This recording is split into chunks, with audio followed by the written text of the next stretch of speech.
शुक्लाम्बरधरं विष्णुं शशिवर्णं चतुर्भुजम् प्रसन्नवदनं ध्यायेत् सर्वविघ्नोपशान्तये। शुक्लाम्बरधरं विष्णुं शशिवर्णं चतुर्भुजम् प्रसन्नवदनं ध्यायेत् सर्वविघ्नोपशान्तये। यस्य द्विरतवक्त्राद्याः पारिषद्याः परशतम् विघ्नं निघ्नन्ति सततं विश्वक्सेनं तमाश्रये। व्यासं वसिष्ठनप्तारं शक्तेः पौत्रमकल्मषम् पराशरात्मजं वन्दे सुकतातं तपोनिधिम्। व्यासाय विष्णुरूपाय व्यासरूपाय विष्णवे नमो वै ब्रह्मनिधये वासिष्ठाय नमो नमः।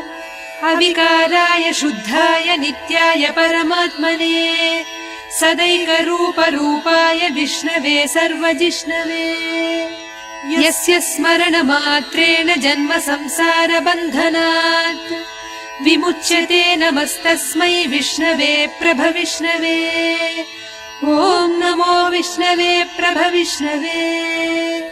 श्रीवैशम्पायन उवाच श्रुत्वा धर्मानशेषेण पावनानि च सर्वशः युधिष्ठिरः शान्तनवं पुनरेवाभ्यभाषत। युधिष्ठिर उवाच किमेकं दैवतं लोके किं वाप्येकं परायणम् स्तुवन्तः कं कमर्चन्तः प्राप्नुयुर्मानवाः शुभम्। को धर्मः सर्वधर्माणां भवतः परमो मतः किं जपन्मुच्यते जन्तुर्जन्म संसारबन्धनात्।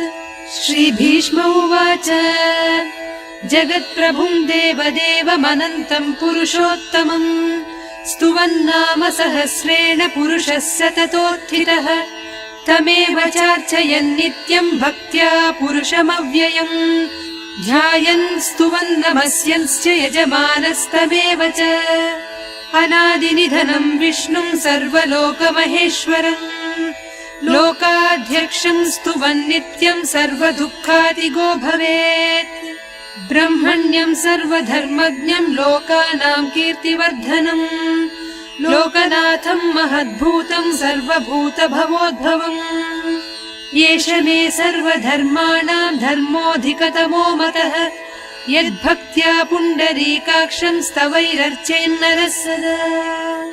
परमं यो महत्तेजः परमं यो महत्तपः परमं यो महद्ब्रह्म परमं यः परायणम्।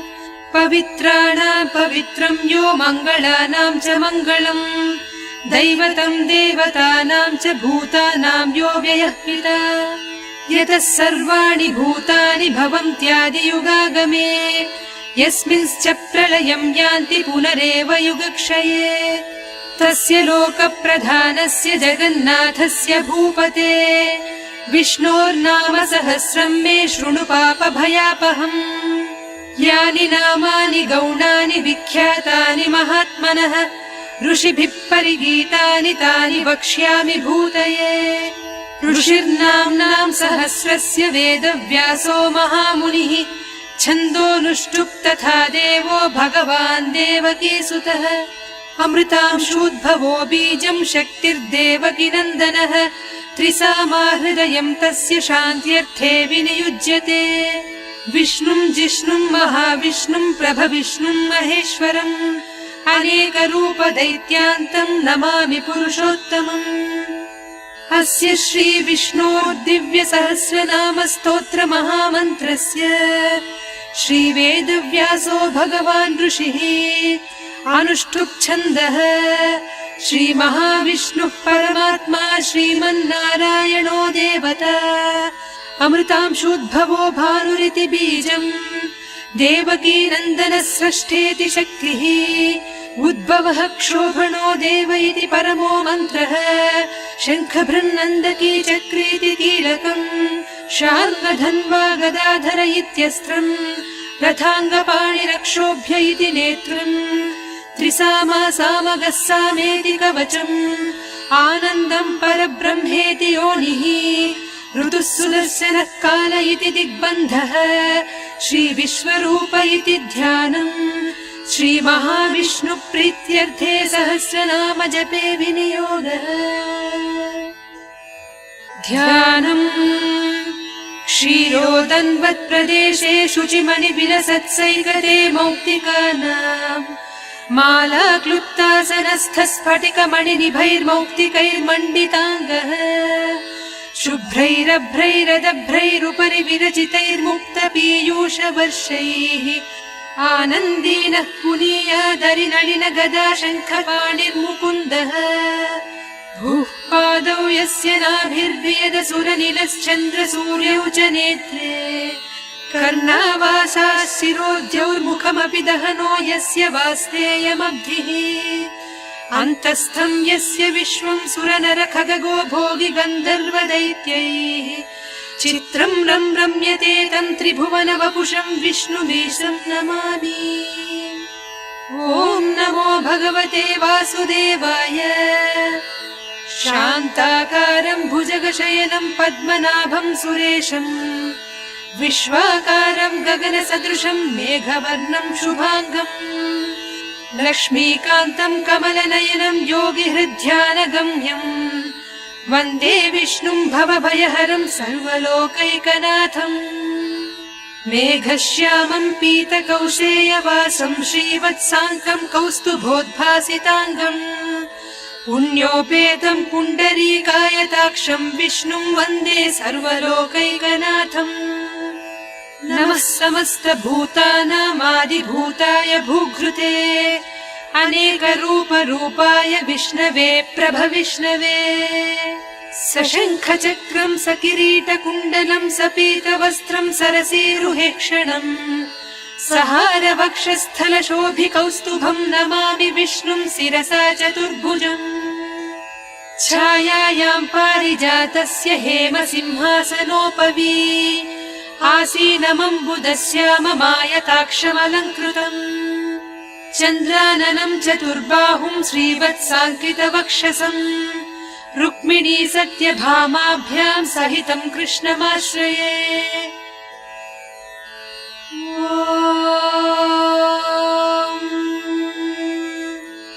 विश्वम् विष्णुर्वषट्कारो भूतभव्यभवत्प्रभुः भूतकृद्भूतभृद्भावो भूतात्मा भूतभावनः भूतात्मा परमात्मा च मुक्तानाम् परमागतिः अव्ययः पुरुषः साक्षी क्षेत्रज्ञोऽक्षर एव च योगो योगविदाम् नेता प्रधानपुरुषेश्वरः नारसिंहवपुः श्रीमान् केशवः पुरुषोत्तमः सर्वः शर्वः शिवस्थाणुर्भूतादिर्निधिरव्ययः सम्भवो भावनो भर्ता प्रभव प्रभुरीश्वरः स्वयम्भूः शम्भुरादित्यः पुष्कराक्षो महास्वनः अनादिनिधनो धाता विधाता धातुरुत्तमः अप्रमेयो हृषीकेशः पद्मनाभो वरप्रभुः विश्वकर्मा मनुस्त्वष्टा स्थविष्ठस्थविरो ध्रुवः अग्राह्यः शाश्वतः कृष्णो लोहिताक्षप्रतर्दनः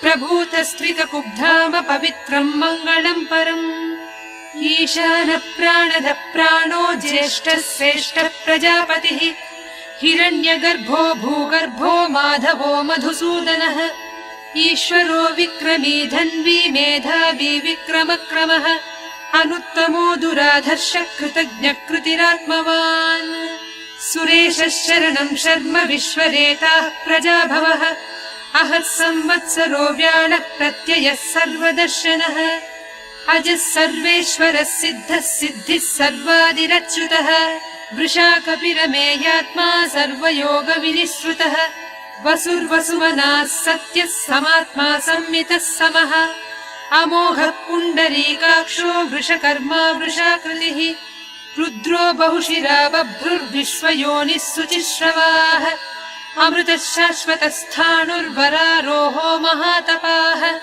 सर्वगः सर्वविद्भानुर्विश्वक्सेनो जनार्दनः वेदो वेदविदव्यङ्गो वेदाङ्गो वेदवित्कविः लोकाध्यक्षः सुराध्यक्षो धर्माध्यक्षः कृताकृतः चतुरात्मा चतुर्व्यूहश्चतुर्दंष्ट्रश्चतुर्भुजः भ्राजिष्णुर्भोजनम् भोक्ता सहिष्णुर्जगदादिजः अनघो विजयो जेता विश्वयोनिः पुनर्वसुः उपेन्द्रो वामनप्रांशुरमोघः सुचिरूर्जितः अतीन्द्रः सङ्ग्रहः सर्गो धृतात्मा नियमो यमः वेद्यो वैद्यः सदा योगी वीरः माधवो मधुः अतीन्द्रियो महामायो महोत्साहो महाबलः महाबुद्धिर्महावीर्यो महाशक्तिर्महाद्युतिः अनिर्देश्य वपुः श्रीमान् अमेयात्मा महाद्विधृत्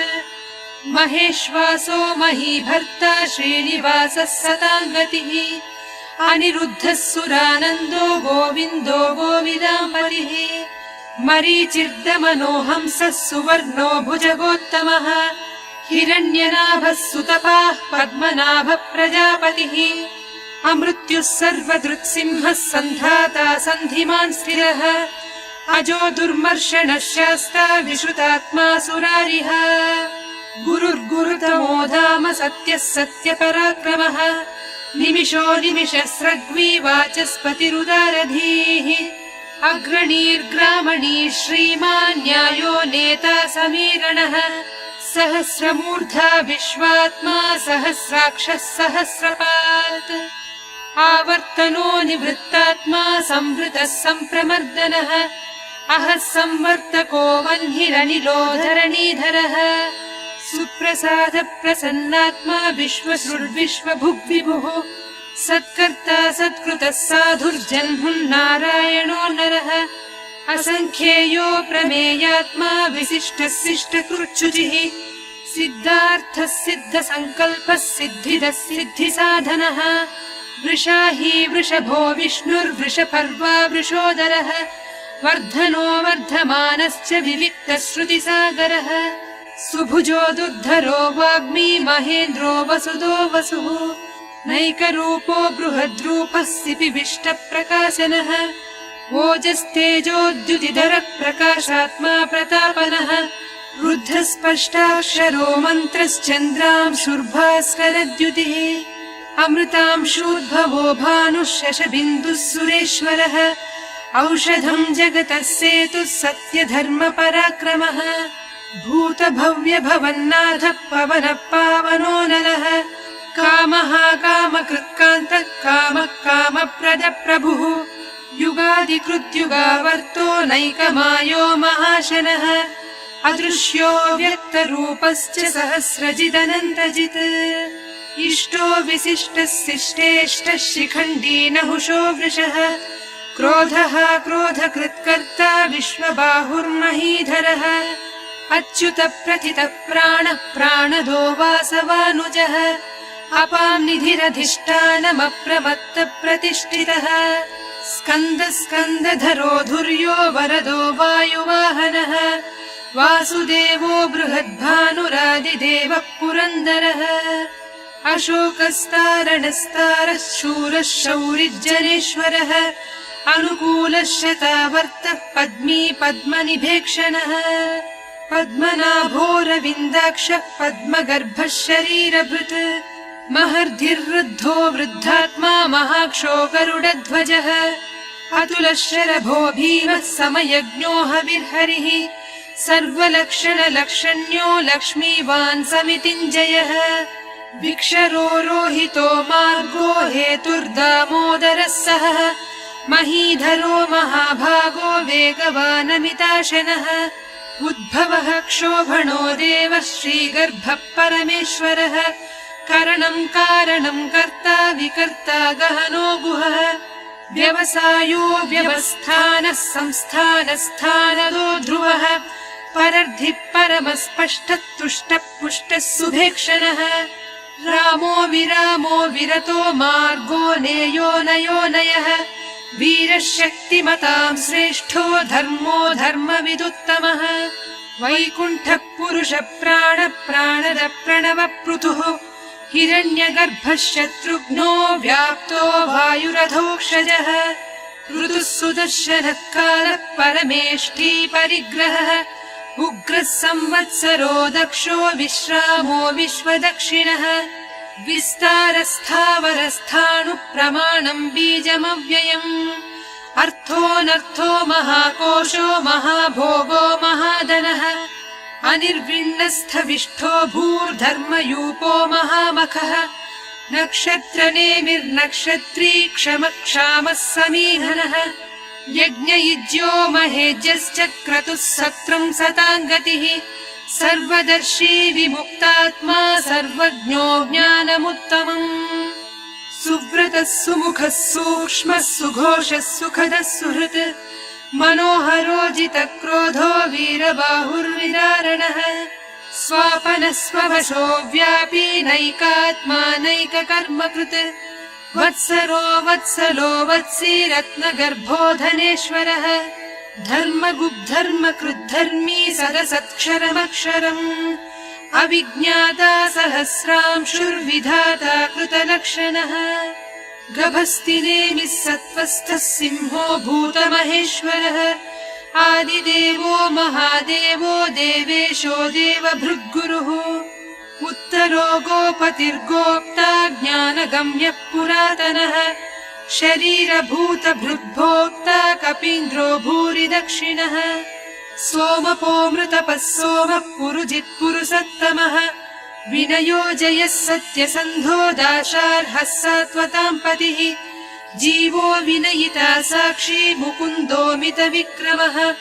अम्भोनिधिरनन्तात्मा महोदधिशयोऽन्तकः अजो महार्हः स्वाभाव्योजिता मित्रप्रमोदनः आनन्दो नन्दनो नन्दः सत्यधर्मात्रिविक्रमः महर्षिः कपिलाचार्य कृतज्ञो मेदिनीपतिः त्रिपदस्त्रिदशाध्यक्षो महाशृङ्गकृतान्तकृत् महावराहो गोविन्दः सुषेणः कनकाङ्गदी गुह्यो गभीरो गहनो गुप्तश्चक्रगदाधरः वेधास्वाङ्गोजितः कृष्णो दृढः सङ्कर्षणोच्युतः वरुणो वारुणो वृक्षः पुष्कराक्षो महामनाः भगवान् भगहानन्दी वनमाली हलायुधः आदित्यो ज्योतिरादित्यः सहिष्णुर्गतिसत्तमः सुधन्वा खण्डपरसुर्दारुणो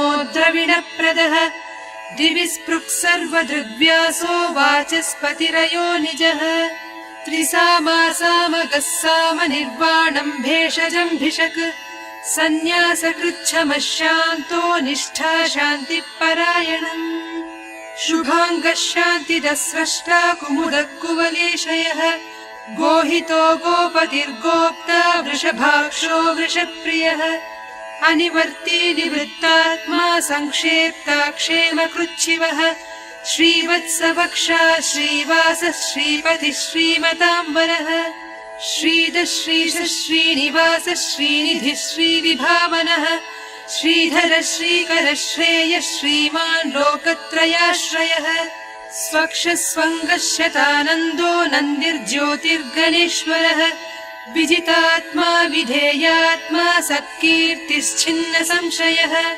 उदीर्णः सर्वतश्चक्षुरनीशः शाश्वतस्थिरः भूषयो भूषणो भूतिर्विशोकः शोकनाशनः अर्चिष्मानर्चितः कुम्भो विशुद्धात्मा विशोधनः अनिरुद्धो प्रतिरथः प्रद्युम्नोमितविक्रमः कालनेमिनिहावीरः शौरिः शूरजनेश्वरः त्रिलोकात्मा त्रिलोकेशः केशवः केशिहा हरिः कामदेवः कामपालः कामीकान्तः कृतागमः अनिर्देश्य वपुर्विष्णुर्वीरोऽनन्तो धनञ्जयः ब्रह्मण्यो ब्रह्मकृद्ब्रह्मा ब्रह्म ब्रह्म विवर्धनः ब्रह्मविद्ब्राह्मणो ब्रह्मी ब्रह्मज्ञो ब्राह्मणप्रियः महाक्रमो महाकर्मा महातेजा महोरगः महाक्रतुर्महायज्वा महायज्ञो महाहविः स्तव्यस्तव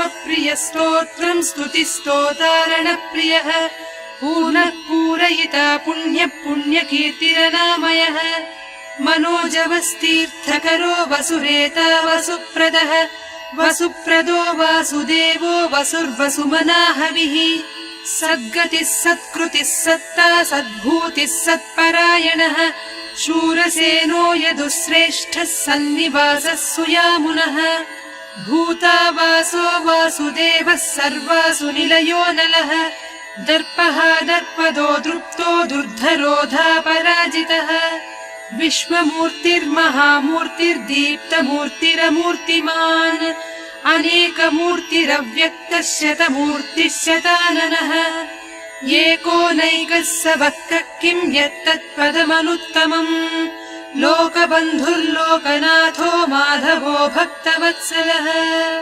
सुवर्णवर्णो हेमाङ्गो वराङ्गश्चन्दनाङ्गदी वीरः विषमः शून्यो घृतासीरचलश्चलः अमानी मानदो मान्यो लोकस्वामी त्रिलोकधृत् सुमेधा मेधजो धन्यः सत्यमेधाधराधरः तेजो वृषोद्युतिधरः सर्वशस्त्रभृताम्बरः प्रग्रहो निग्रहो व्यग्रो नैकः शृङ्गो गदाग्रजः चतुर्मूर्तिश्चतुर्बाहुश्चतुर्व्यूहश्चतुर्गतिः चतुरात्मा चतुर्भावश्चतुर्वेदविदेकपात् समावर्तो निवृत्तात्मा दुर्जयो दुरतिक्रमः दुर्लभो दुर्गमो दुर्गो दुरावासो दुरारिः शुभाङ्गो लोकसारङ्गः सुतन्तुस्तन्तुवर्धनः इन्द्रकर्मा महाकर्मा कृतकर्मा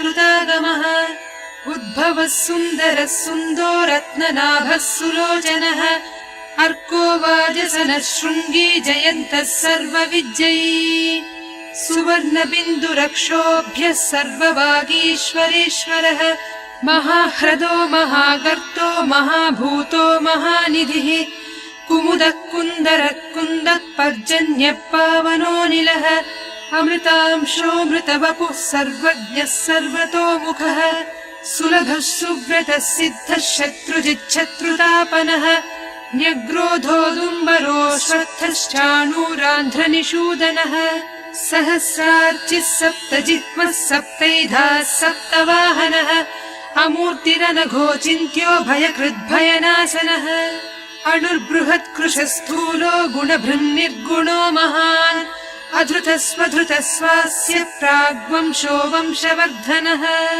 भारभृत्कथितो योगी योगीशः सर्वकामदः आश्रमश्रवणक्षामः सुपर्णो वायुवाहनः धनुर्धरो धनुर्वेदो दण्डो दमयितादमः अपराजितः सर्वसहो नियन्ता नियमो यमः सत्त्ववान् सात्विकः सत्यः सत्यधर्मपरायणः अभिप्रायप्रियार्होर्ह प्रियकृत्प्रीतिवर्धनः विहाय स गतिर्ज्योतिः सुरुचिर्हुतभुग्विभुः रविर्विरोचनः सूर्यः सविता रविलोचनः अनन्तो हुतभुग्भोक्ता सुखदो नैकजोऽग्रजः अनिर्विण्णः सदामर्षि लोकाधिष्ठानमद्भुतः सनात्सनातनतमः कपिलः कपिलव्ययः स्वस्तिदः स्वस्तिकृत् स्वस्ति स्वस्ति भुक् स्वस्ति दक्षिणः अरौद्रः कुण्डली चक्री विक्रम्योर्जितशासनः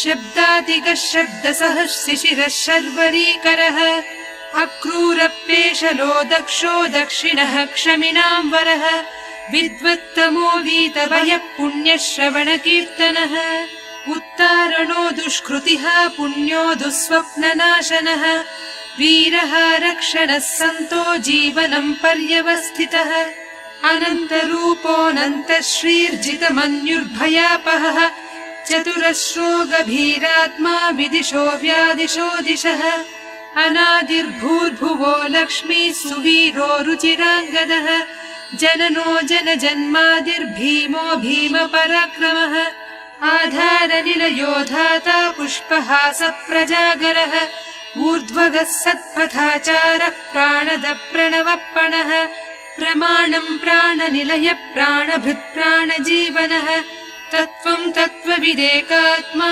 जन्म मृत्युजरातिगः भूर्भुवः स्वस्तरुस्तारः सविता प्रपितामहः यज्ञो यज्ञपतिर्यज्वा यज्ञाङ्गो यज्ञवाहनः यज्ञभृद्यज्ञकृद्यज्ञी यज्ञभुग्यज्ञसाधनः यज्ञान्तकृद्यज्ञगुह्यमन्नमन्नादयेव च आत्मयोनिः स्वयं जातो वैखानः सामगायनः देवकीनन्दनः स्रष्टा क्षितिसत्पापनाशनः शङ्खभृन्नन्दकी चक्री शार्ङ्गधन्वा गदाधरः रथाङ्गपाणिरक्षोभ्यः सर्वप्रहरणायुधः श्रीसर्वप्रहरणायुध वो नम इति। वनमाली गदीशाङ्गी शङ्खी चक्री च नन्दकी श्रीमन्नारायणो विष्णुर्वासुदेवोऽभिरक्षतु। वनमाली गदीशाङ्गी शङ्खी चक्री च नन्दकी श्रीमन्नारायणो विष्णुर्वासुदेवोऽभिरक्षतु। श्रीवासुदेवोऽभिरक्षत्वो नम इति।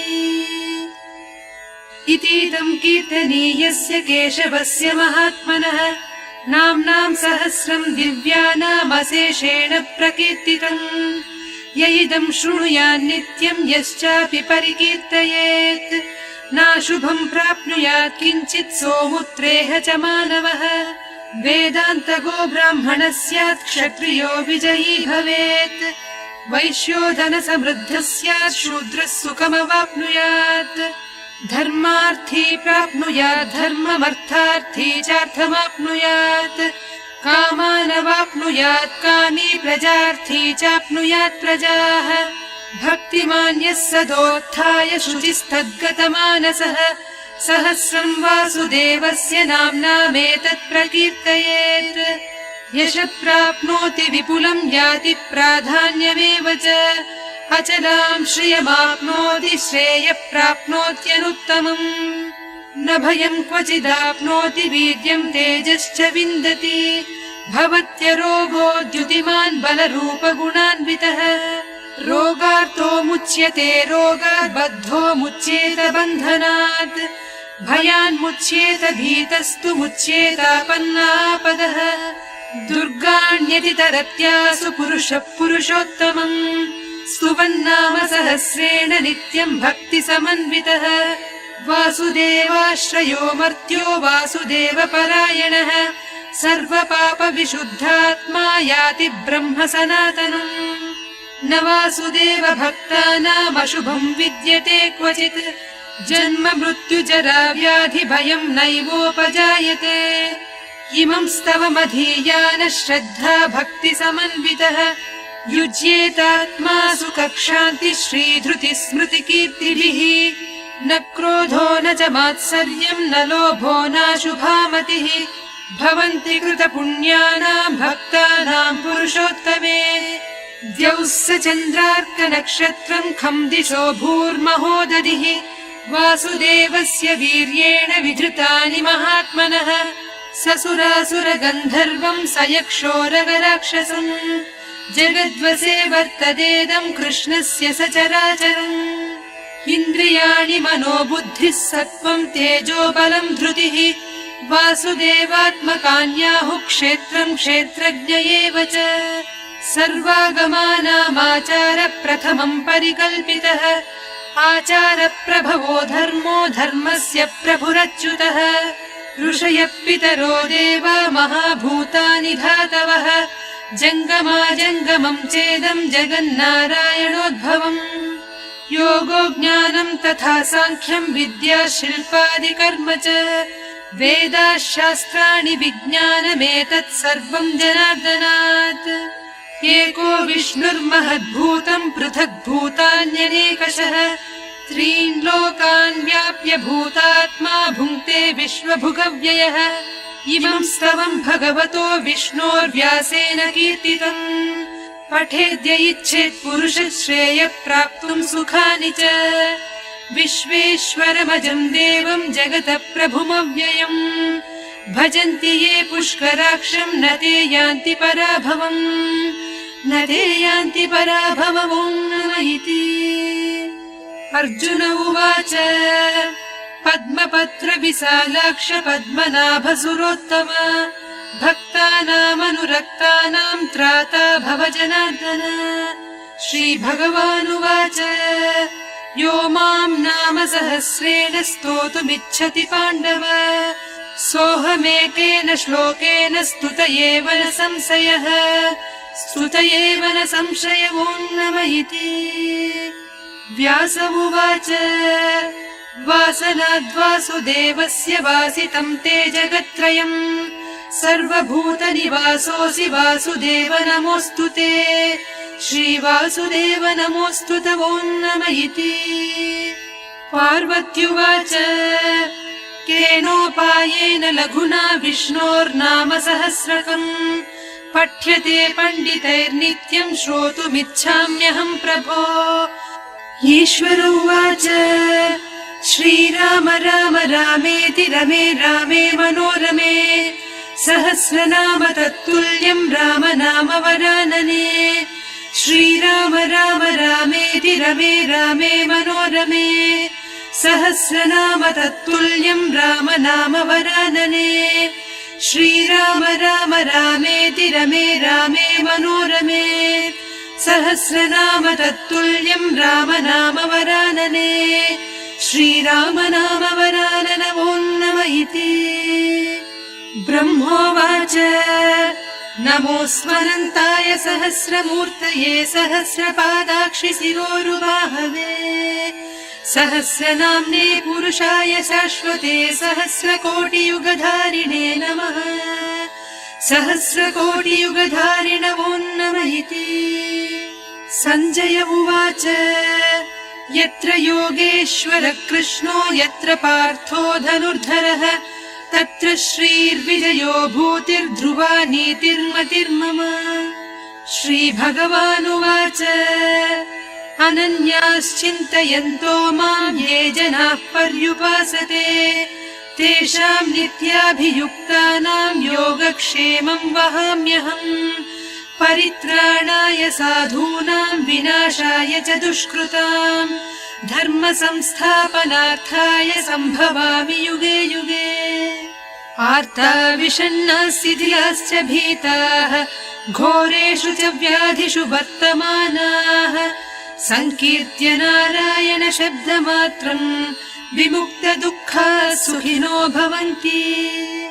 कायेन वाचा मनसेन्द्रियैर्वा बुद्ध्यात्मना वा प्रकृते स्वभावात् करोमि यद्यत् सकलम् परस्मै नारायणायेति समर्पयामि।